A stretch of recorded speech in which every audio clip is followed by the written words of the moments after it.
Recent developments have emerged regarding Project B, a Saudi Arabia-funded basketball initiative that appears poised to make significant waves in professional women's basketball. Initial skepticism surrounded the venture, particularly regarding whether high-profile figures like LeBron James would genuinely participate in establishing a league position to rival both the NBA and WNBA. However, mounting evidence suggests this competition is becoming reality, potentially fulfilling predictions about genuine global basketball competition, following comments from Olympic athletes questioning whether NBA champions deserve the world champion title without facing international opponents. The financial backing from Saudi Arabia indicates substantial resources being deployed for this basketball venture. Latest information reveals the league's operational timeline, with games scheduled from November through April strategically overlapping with the WNBA's off-season period. Oh, this world basketball thing could be happening for real,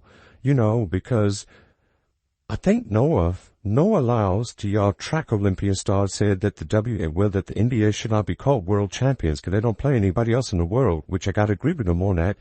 It looked like this whole world thing could be finally getting some competition on a major level because they're putting up big time money for this Saudi Arabia whole thing to go down. I don't know too much about this. That's why I thought this would be a great time for all of us to. This timing positions the league to attract current WNBA athletes without direct schedule conflicts. Financial terms being discussed are extraordinary by basketball standards. Contract values reaching $50 million have been mentioned for top-tier players, amounts that dwarf current WNBA compensation structures. Such figures raise questions about which athletes might accept these proposals, particularly stars like Caitlin Clark, whose market value continues rising. LeBron James holds ownership interest in this venture, adding legitimacy and star power to the organization. The league's leadership structure includes Elena Del Don serving as chief basketball officer, with Candace Parker among the investors and advisors.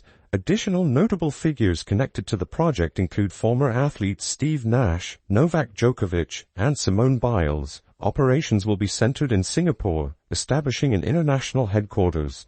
According to athletic industry sources, negotiations with players have already commenced, with some WNBA athletes reportedly signing contracts. This timing creates challenges for the WNBA, which faces collective bargaining agreement negotiations while most roster members are either on rookie-scale deals or approaching free agency. The proposed compensation levels represent multiples of current professional sports salaries across various disciplines, not limited to basketball specifically. Reports suggest compensation packages could reach hundreds of millions collectively across the roster. The competitive landscape grows more complex with these developments. The new league will roster 66 players total. If salary increases reach 10 times current WNBA levels, which would actually represent conservative projections given the funding sources, athletes earning $150,000 in the WNBA would face offers around $1.5 million.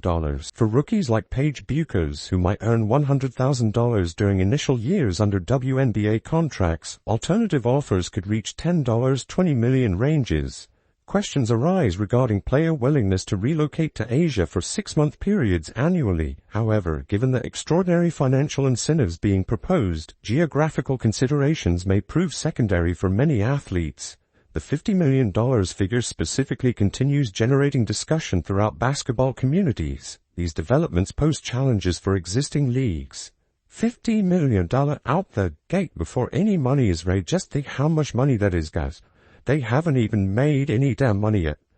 Tony's made to tell me, Your Excellence have unlimited funds, bruh. He got unlimited Hold up, wait a minute, bruh. I've seen a thing. Lil Wayne said he went to a concert. Well, he had a concert in Saudi Arabia.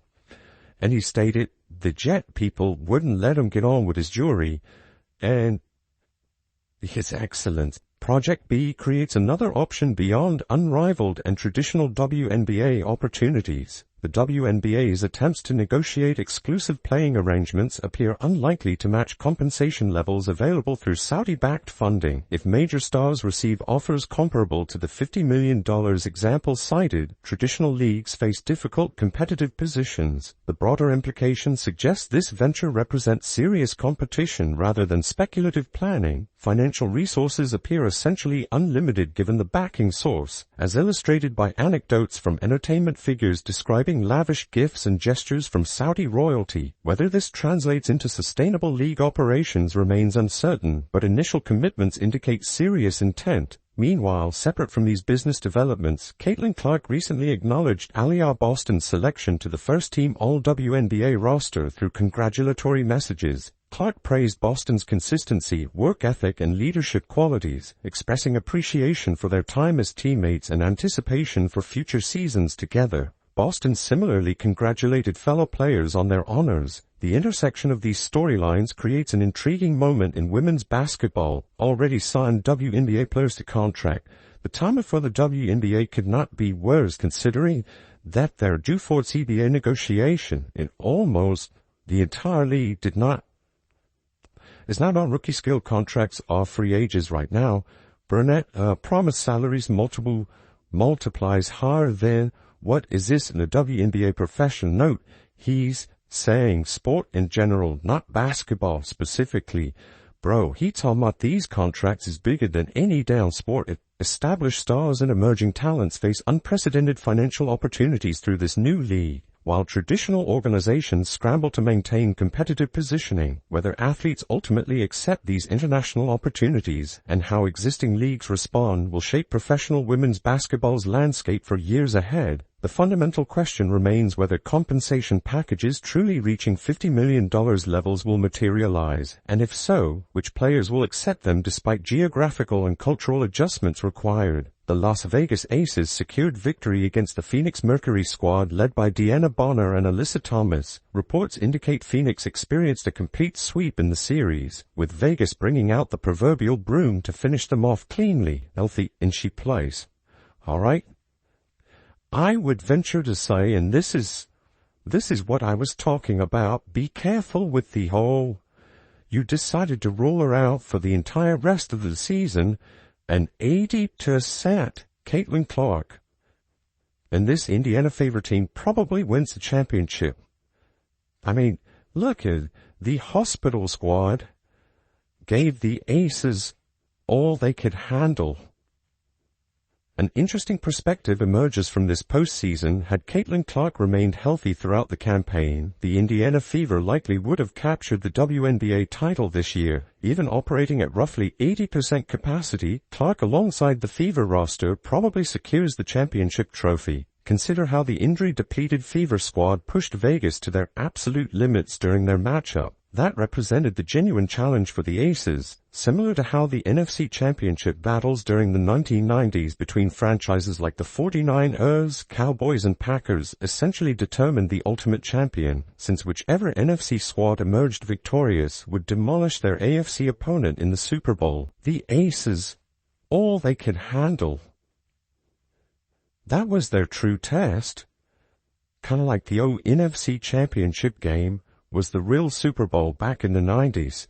49ers, Cowboys, Packers, I mean, you knew, whatever, 49ers, Packers, that was the Super Bowl. Because, well, whoever won that game was going to destroy the AFC team. This backdrop makes recent comments from NBA player Patrick Beverley particularly absurd. Beverley posted what might qualify as among the most foolish declarations ever made in athletics. His exact words, "Maybe it's the wine talking, but this Aces squad could genuinely defeat an NBA franchise." The statement defies basic logic. High school all-district squads from regions like East Texas would probably demolish this Aces team by margins of 20 or 30 points. This ranks alongside those perennial claims suggesting elite college football programs could topple the weakest NFL franchises. And out. So that leads to absolute ignorant takes from an NBA player. An NBA player. Making one of the dumbest statements, I called it maybe the dumbest statement in the history of sports, because, well, Patrick Beverley decided to drop this little gem last night. I don't know if it's the wine, but I really believe this Aces team could Regardless of how many potential lottery picks populate a collegiate roster, NFL teams represent the absolute pinnacle, and any such matchup would result in complete annihilation. Such nonsense stretches credibility to breaking points. The discussion naturally extends to Bonner's situation, particularly considering her departure from the Fever and subsequent results following the previous evening's elimination. Beverly's post generated substantial mockery across social platforms. Responses included observations about questionable sobriety, references to former NBA player Mason Plumlee, and assertions that even elite high school boys programs would cruise past the Aces. I don't know if it's the wine, but I really believe this Aces team could beat an NBA team. What the literal bleep? I promise you, we got all district teams in high school here in East Texas win by 20, 30 maybe. That would give this Aces team hell. Seriously.